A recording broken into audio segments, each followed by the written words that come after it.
Pasta 1. Lei 1. Não ofusque o brilho do mestre. Julgamento.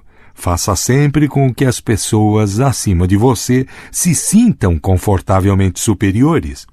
Querendo agradar ou impressionar, não exagere exibindo seus próprios talentos, ou poderá conseguir o contrário, inspirar medo e insegurança. Faça com que seus mestres pareçam mais brilhantes do que são na realidade, e você alcançará o ápice do poder. A lei transgredida. Nicolas Fouquet, ministro das Finanças de Luís XIV nos primeiros anos do seu reinado, era um homem generoso que gostava de festas pródigas, mulheres bonitas e poesia. Gostava também de dinheiro, visto o seu estilo de vida extravagante. Fouquet era inteligente e indispensável para o rei, portanto, quando o primeiro-ministro, Jules Mazarin, morreu em 1661, o ministro das Finanças esperava ser nomeado seu sucessor. Mas o rei decidiu abolir esse posto. Este e outros sinais levaram Fouquet a desconfiar de que estava perdendo prestígio, e ele então decidiu agradar ao rei organizando a festa mais espetacular jamais vista no mundo. Aparentemente, a festa era para comemorar o término da construção do castelo de Fouquet, Vaux-le-Vicomte, mas a sua verdadeira função era prestar uma homenagem ao rei, convidado de honra. A nobreza mais ilustre da Europa e alguns dos grandes intelectuais da época, La Fontaine, La Rochefoucauld, Madame de Sévigné, estavam presentes. Molière escreveu uma peça para a ocasião, na qual ele mesmo deveria representar no encerramento da noite. A festa começou com um farto jantar de 7 pratos, alguns vindos do Oriente e jamais provados na França, assim como outros criados especialmente para aquela noite.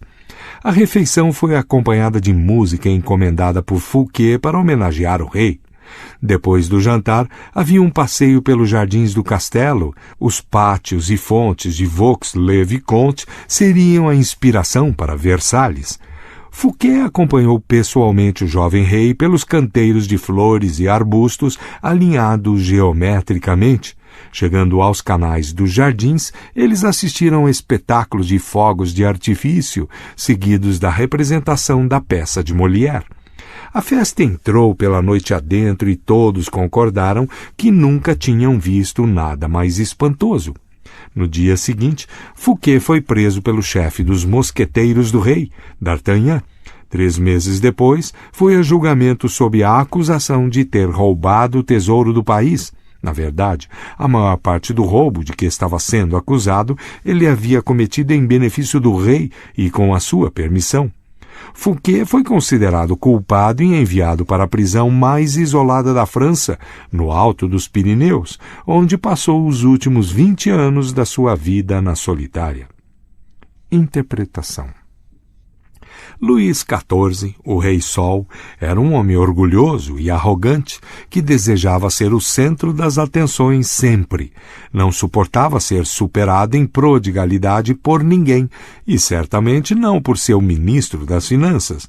Para o lugar de Fouquet, Luís escolheu Jean-Baptiste Colbert, um homem famoso por sua parcimônia e por promover as festas mais insípidas de Paris. Colbert garantiu que todo o dinheiro liberado do tesouro fosse parar direto nas mãos de Luís. Com o dinheiro, Luís construiu um palácio ainda mais magnífico do que o de Fouquet, o glorioso Palácio de Versalhes. Ele usou os mesmos arquitetos, decoradores e paisagistas, e em Versalhes, Luís deu festas ainda mais extravagantes do que aquela que custou a Fouquet a sua liberdade. Vamos examinar a situação. Na noite da festa, quando Fouquet ia apresentando a Luís um espetáculo após outro, cada um mais imponente do que o anterior, ele imaginava estar demonstrando a sua lealdade e devoção ao rei. Não só ele achava que a festa o faria cair de novo nas graças do rei, como pensava que ela mostraria o seu bom gosto, as suas relações e popularidade, tornando uma figura indispensável ao rei e provando que ele seria um excelente primeiro-ministro. Mas cada novo espetáculo, cada sorriso de apreço dos convidados dirigido a Fouquet fazia Louis achar que seus próprios amigos e súditos estavam mais encantados com o ministro das Finanças do que com o próprio rei, e que Fouquet estava, na verdade, ostentando a sua riqueza e poder. Em vez de lisonjear Luís XIV, a sofisticada festa de Fouquet ofendeu a vaidade do rei. Luís não reconheceria isso diante de ninguém, é claro. Pelo contrário, ele encontrou uma desculpa conveniente para se livrar do homem que, inadvertidamente, o fizera se sentir inseguro.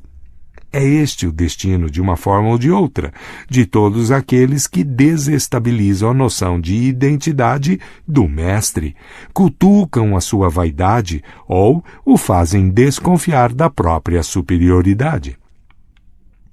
No início da noite, Fouquet estava no topo do mundo. Quando ela terminou, ele estava no chão.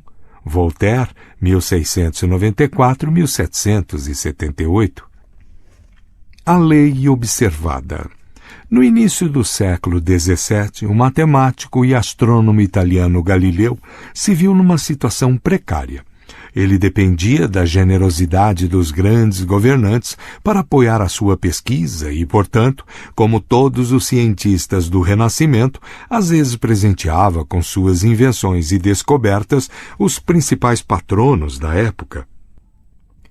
Certa ocasião, por exemplo, ele ofereceu uma bússola militar que havia inventado ao Duque de Gonzaga. Depois dedicou um livro explicando o uso da bússola aos Médici.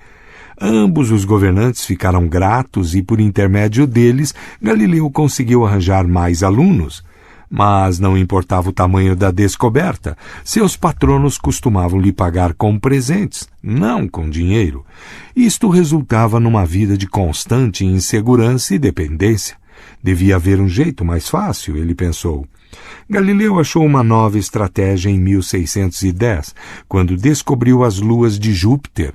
Em vez de dividir a descoberta entre seus patronos, como havia feito no passado, dando a um telescópio que havia usado, dedicando a outro um livro e assim por diante, ele decidiu se concentrar exclusivamente nos Médici. Ele os escolheu por um motivo. Pouco depois de estabelecer a dinastia dos Médici em 1540, Cosimo I tinha escolhido Júpiter, o mais poderoso dos deuses, como seu símbolo, um símbolo de poder que ia além da política e dos bancos, um símbolo que estava associado à Roma antiga e às suas divindades. Galileu transformou a sua descoberta das luas de Júpiter num acontecimento cósmico homenageando a grandiosidade dos Médici. Logo após a descoberta, ele anunciou que as estrelas brilhantes, as luas de Júpiter, se apresentaram nos céus ao seu telescópio ao mesmo tempo em que Cosimo II era entronizado. Ele disse que o número de luas, 4, se harmonizavam com o número dos Médici. Cosimo II tinha 13 irmãos, e que as luas giravam em torno de Júpiter, como estes 4 filhos giravam em torno de Cosimo I, fundador da dinastia. Mais do que uma coincidência, isto mostrava que os próprios céus refletiam a ascendência da família Médici.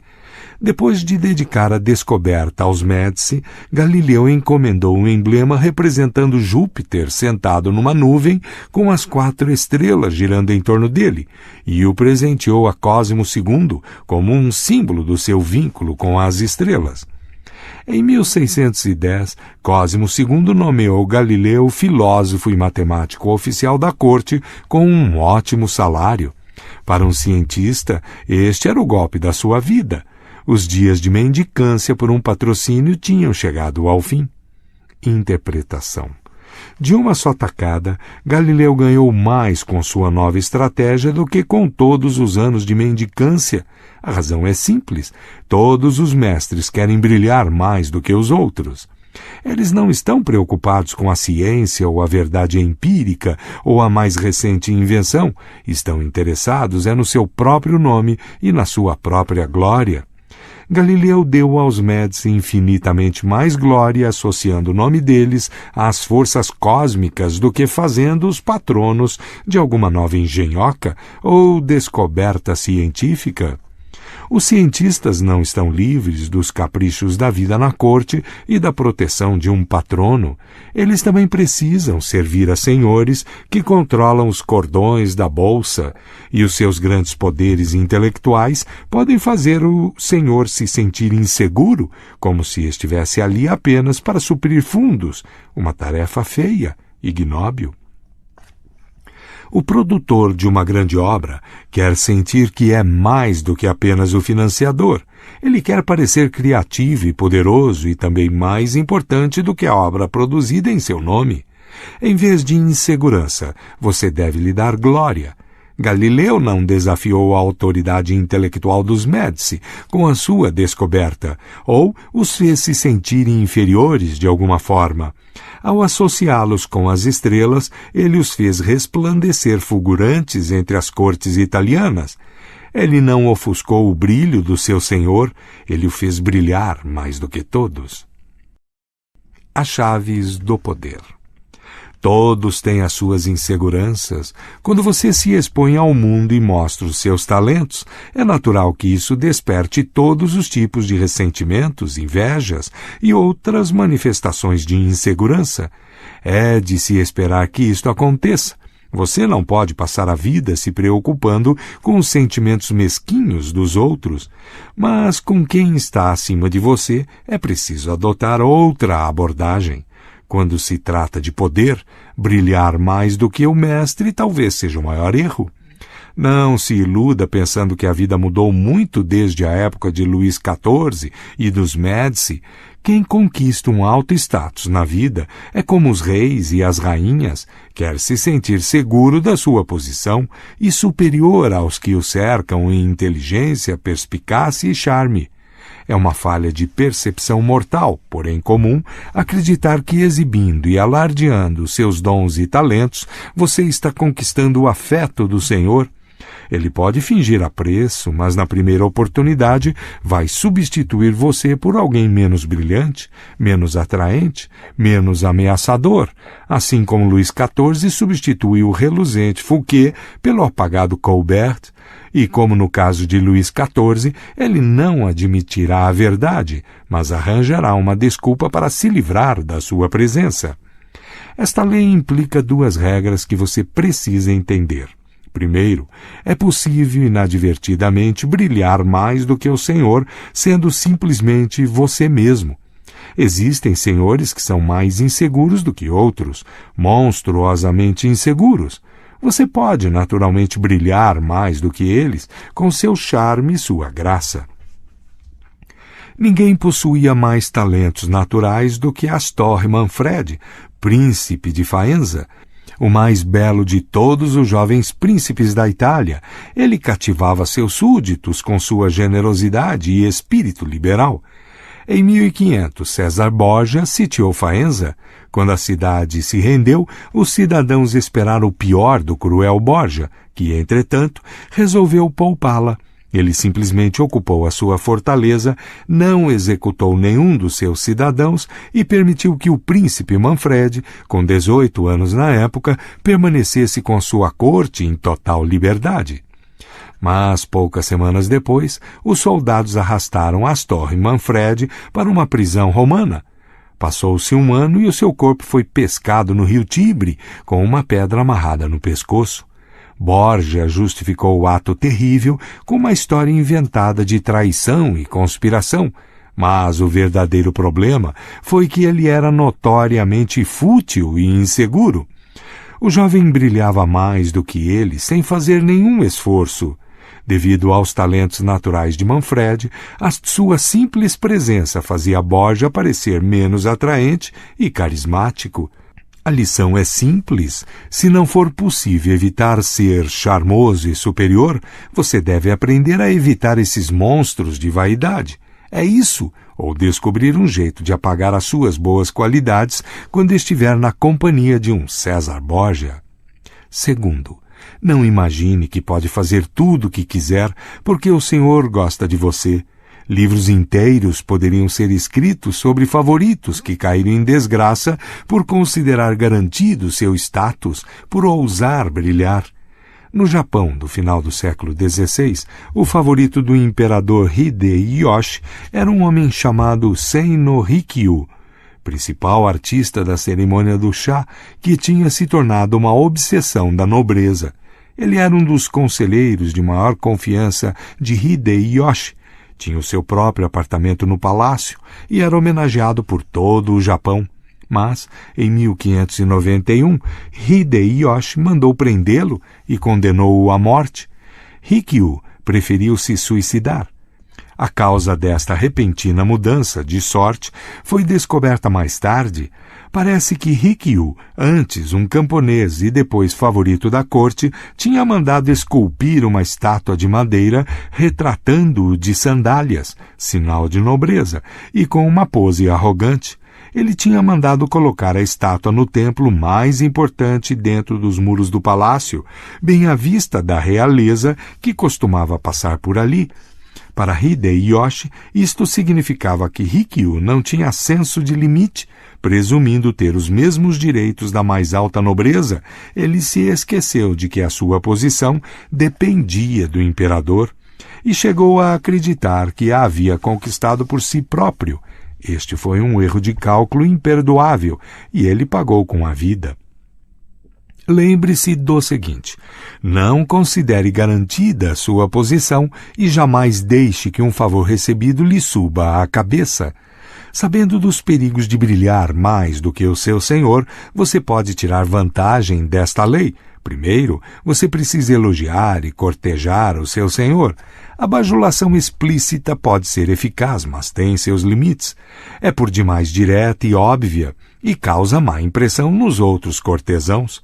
Cortejar discretamente é muito mais eficaz. Se você é mais inteligente do que o seu senhor, por exemplo, aparente o oposto.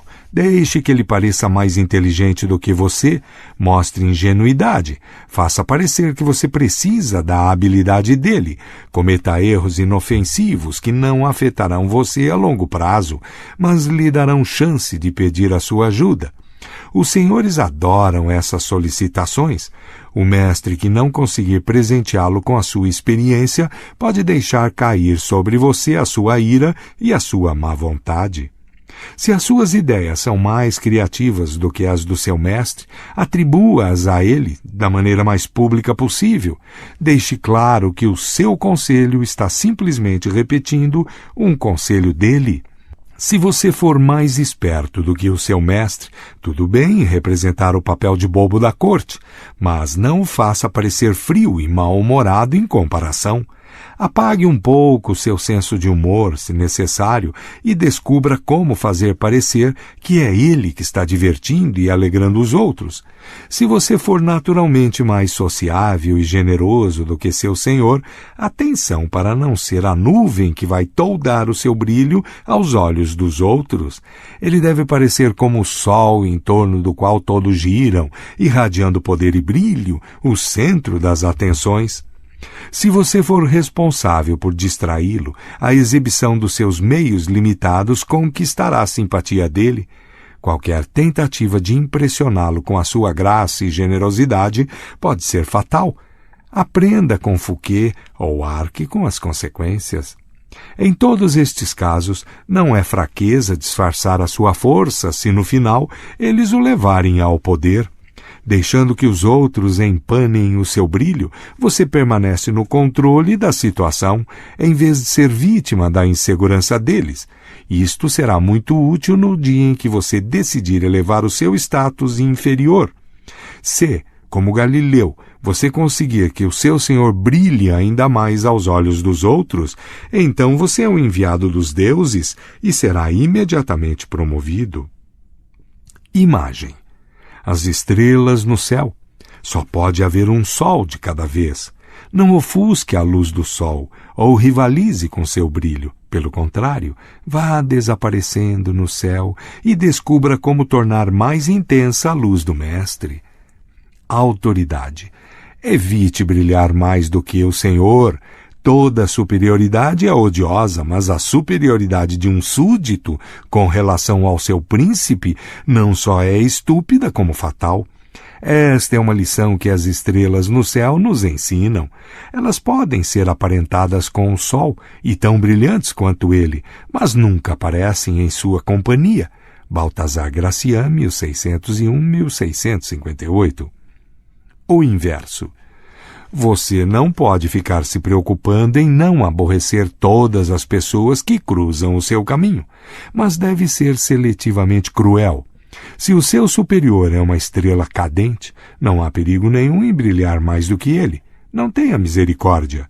Se seu senhor não teve escrúpulos na sua própria ascensão a sangue frio até o topo, calcule a força dele. Se for fraco, apresse discretamente a sua queda. Supere-o, seja mais encantador, mais inteligente do que ele nos momentos-chave. Se ele for muito fraco e estiver prestes a cair, deixe a natureza seguir o seu curso. Não arrisque brilhar mais do que um superior frágil. Pode parecer crueldade ou despeito. Mas se o seu senhor está firme na sua posição e você sabe que é mais capaz do que ele, tenha paciência e espere o momento mais propício. O curso natural das coisas é o poder acabar enfraquecendo. O seu senhor cairá um dia, e se jogar direito, você vai sobreviver, e um dia brilhar mais do que ele.